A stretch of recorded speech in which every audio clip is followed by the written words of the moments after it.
What's up, everyone? Back for another beer review, and today I'll be reviewing yet another beer from the Old Thunder Brewing Company, and they are out of Pittsburgh, Pennsylvania, and this is their Scottish Winds. So this is a bourbon barrel-aged wee heavy Scottish style ale that comes in at 10% alcohol by volume. No IBUs listed. Time of review, this bottle is exactly 1 year old, and I want to give a huge thanks and shout out once again to Rob and Josh from Old Thunder for this beer. Back in June, I attended the 2024 Rochester Real Beer Expo at Innovative Field in downtown Rochester, New York.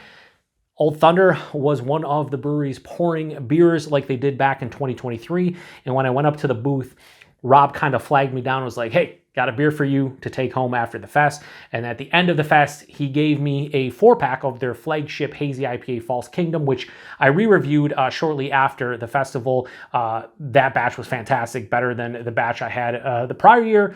And he also gave me this bottle. So huge thanks to Rob and Josh, two fantastic guys. Rob, we talked a little bit about maybe at some point when later this year, early next, if I get down to their brewery, do an on location, a video, maybe do some interviews and whatnot. I would love it. I would love to check out the digs. I love Old Thunder from the stuff that I've had. So I'm really excited about this one, not only for that reason, but another reason is I think one of the most underrated barrel-aged styles is the wee heavy style.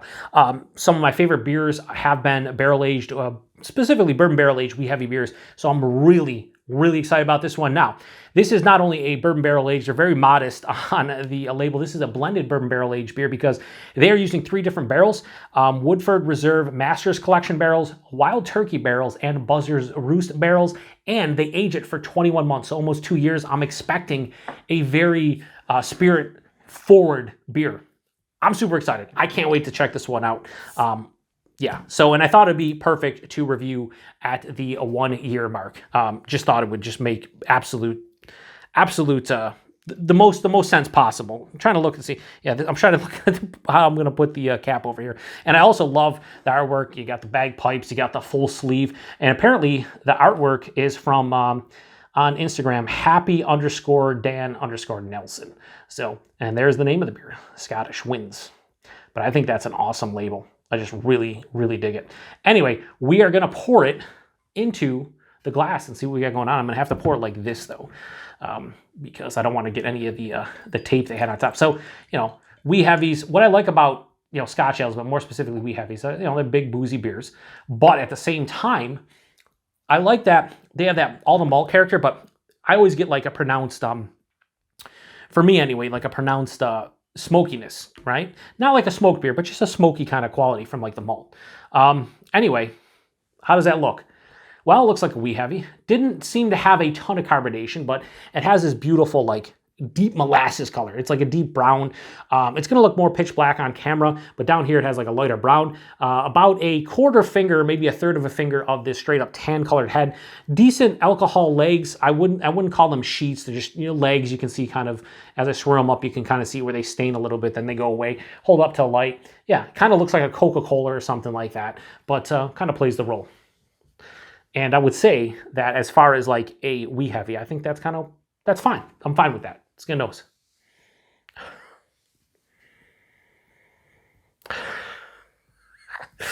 Oh shit, this is gonna be me just laughing and smelling this beer for fucking 4 straight minutes.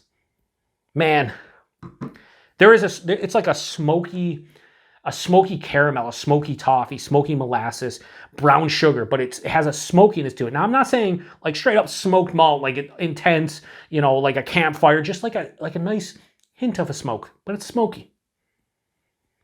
Big, deep, dark fruit characters.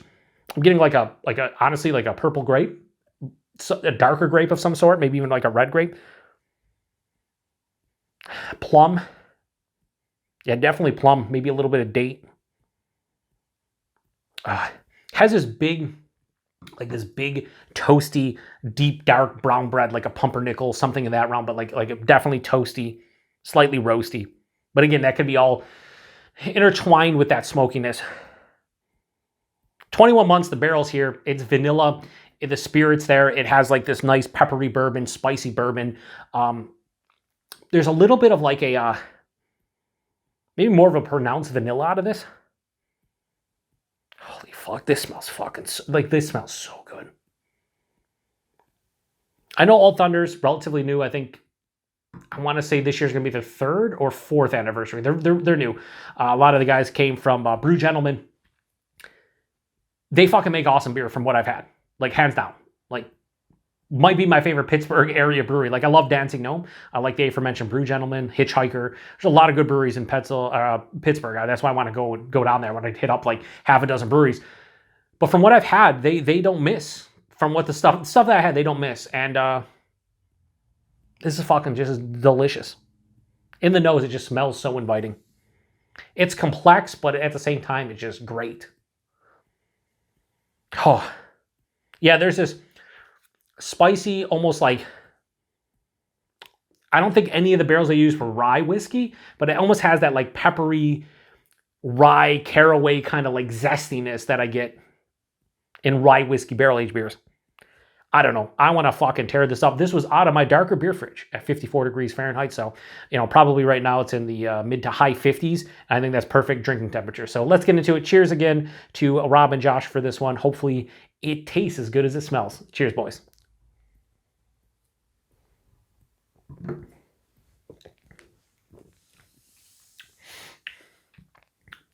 Wow. My palate just went on a roller coaster ride of awesomeness. Holy fuck. Let me go back in, because that was like 4 different things hit me at different stages of that sip.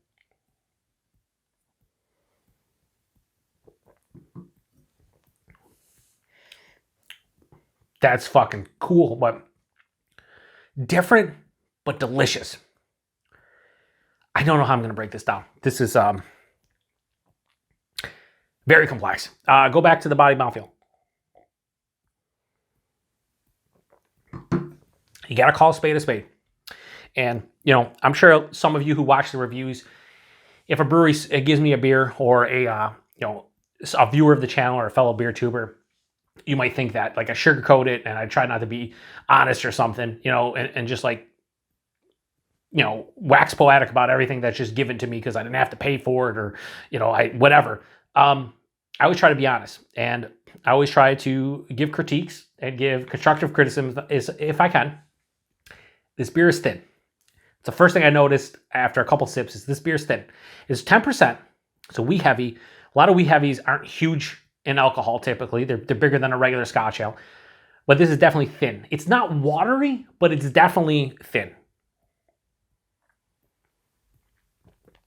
Like all these flavors and the aroma, I want something a little bit more thick. It doesn't have to be chewy, but this is like higher side of medium body for 10%. It's definitely thin. So I have to knock it a little bit for the thinness. Got to be honest with you. The mouthfeel is nice. It has a mild to moderate carbonation, more approaching moderate. It's smooth on the palate. Not really creamy or anything. I don't expect it. So I think the mouthfeel is nice, but the body's definitely, it's lacking, if I'm being honest. The mouthfeel, I was kind of concerned because, like when I said it didn't look like there's a lot of carbonation. There's enough carbonation here. Definitely carbonated. Nice. So body's a bit thin, a little disappointing, but the mouthfeel is nice. The taste is where this one wins me over. Why I said this is very complex and I had to take another sip is, from front to back, it hit me in 4 different stages. Forefront, the first thing that hit the tip of the tongue for me was just a complex maltiness that screamed caramelized sugars, sweeter sugars, brown sugar leading the way, molasses, caramel, toffee, things of that nature. Like just tasting notes that are sweeter, almost slightly confectionery. And I was like, oh, that's nice. That's something that I would get out of like a barley wine, for example. But as it passed through, like I got hit with this like slightly tart dark fruit. It was, I don't even want to say tart. It was like a sharp like plum, date, raisin, a little bit of like a underripened like black cherry, like a lot of like slightly tart dark fruit. But then I get hit with a smokiness right after that. So it's like smoky, caramelized sugar, dark fruit. It's almost like you took one of those dark fruits, you covered it in one of those caramelized sugars, but then you added like a complex smokiness on top. And I was like, what the fuck? Like that's crazy. But then on the back of the palate is where the barrel hits. And it is this slightly boozy, peppery bourbon that has a huge vanilla profile, at least for me. Like, it's very vanilla forward. It's so wild how that happens. It finishes pretty dry, like semi to full on dry. It's not bone dry, but it's pretty fucking dry. Mild bitterness. This is, lean sweet. You expect that. It's a 10% barrel aged wee heavy, but it's not cloying. It's just, this is the definition of a sipping beer. That it's 10%, it's bourbon barrel aged, it's a wee heavy, aged 21 months in 3 different barrels. Like, I expect this one to take me a couple hours to put down. And that's kind of the vibes I'm getting out of this one. Scottish Winds. I like the name of it. I'm just going to turn this over here like this just because why the fuck not?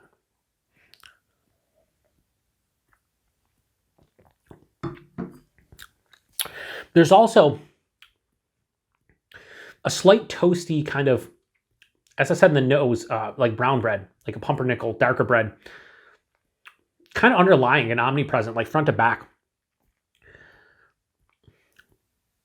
It's fucking delicious. These guys make delicious beers. Like, I don't know. Like, fuck me, man. I wish they were local and I could just grab their barrel-aged offerings and all their releases and just review the shit out of them, because we don't get distro here in New York State. It's wild that they come to the Rochester Real Beer Expo, but we never see any of their beers here in Western New York. So this is why I'm even more appreciative of Rob and Josh for the generosity and the kindness of them giving me a 4-pack of that False Kingdom and then sending me home with this, because otherwise I'm not getting a chance to try this. I think it's fucking so cool, but it's even better when the beer is fucking delicious. Also, I'm reviewing this early morning of 10/20/23 when this was bottled. The reason why I said this is a year old is because it is, but I'm going to post this on the same day later on today. I'm reviewing this at like 1 in the morning or whatever. So you're going to see this later today, probably around noon, assuming after this review, I can go and, edit it and upload it and everything. If not, you'll see it a day or two after, but this is just fucking divine. This is going back to like Founders, Backwoods Bastard, Gravedigger Billy from Revolution. I've always loved wee heavy barrel-aged offerings. And this is in the realm of those beers. This is so fucking tasty. I just love it. I want more of it. I hope it's cool. Each year they brew something different, and this year they just, I don't know. I feel like this may not get as much love as some of their other beers because it is a wee heavy, but I always picture wee heavies, and I could be completely wrong on this. This is probably gonna be like a 20-minute review, whatever it is, what it is. I feel like wee heavies for me are kind of like barley wines with a little bit more emphasis on like this, little bit of a smoky character, and maybe not as like dark fruit dominant, but it's an awesome style. And when you introduce barrels to it, I think it even goes to another level. And this is the perfect example of that. Is it my favorite barrel-aged wee heavy? Probably not, but I would say it's in the conversation, maybe as an honorable mention. Yeah, I don't know. Anyway, 10%, a little bit of warming in the chest, or a decent warming in the chest, no acidity on the palate. I know it's a bigger beer.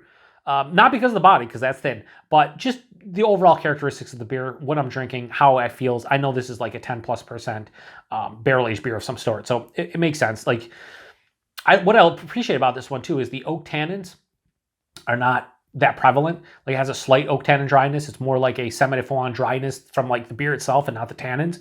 And I like that the vanilla is more pronounced and kind of on the size of the tongue, especially towards the finish. Fucking fantastic beer. Yeah, shout out to Old Thunder for always killing it with these fucking barrel age offerings. And by that, I mean, I think I've had 2 or 3 from them. And yeah, they just know what they're doing. So rating, I'm going to give Scottish Winds from Old Thunder. I'm going to give this a low 4.75, go 4.65. I think it's fucking, again, another phenomenal beer from them. This just makes me want to check out their digs in Pittsburgh more and more. I got to get down there. I got to check out them. I got to go to Dancing Gnome, maybe Brew Gentleman, Hitchhiker. Just check out the breweries in that area. Like, Pittsburgh's killing it. And, I feel like Pittsburgh has a lot in common with Buffalo and Cleveland and Detroit. A lot of the breweries in like the Rust Belt or, old school cities from that were very vibrant back, 100 years ago. But there's a lot of good breweries in all 4 of the cities, and Pittsburgh especially, I don't think gets enough love. You hear a lot about Cleveland breweries, a lot about Detroit breweries, or like the surround, or Michigan in general, but like I think Pittsburgh is doing a great job. So yeah, and again, Scottish Winds is the name of the beer. Price point availability, this is where I have no idea because they were kind enough to send me home with this one. I would pay, I mean, this is pretty sure this is what, a 16.9 fluid ounce? Yeah, 500 mil, $20. I would pay up to $20 for that. I usually don't go over $1 an ounce, but for something like this, yeah, I'd go $20. Hopefully it's more in like the $16 to $18 realm. If it's a little bit more, if it's again, this is probably, I don't know if this was released for like their anniversary or like around then, but I could see them charging up to like $22, $24, but like 20 would be where I would like to see this at the most. Availability, I think this was brewery only. I don't know if it made it into like bottle shops locally or whatever, but I'm pretty sure you had to go to the brewery to pick it up.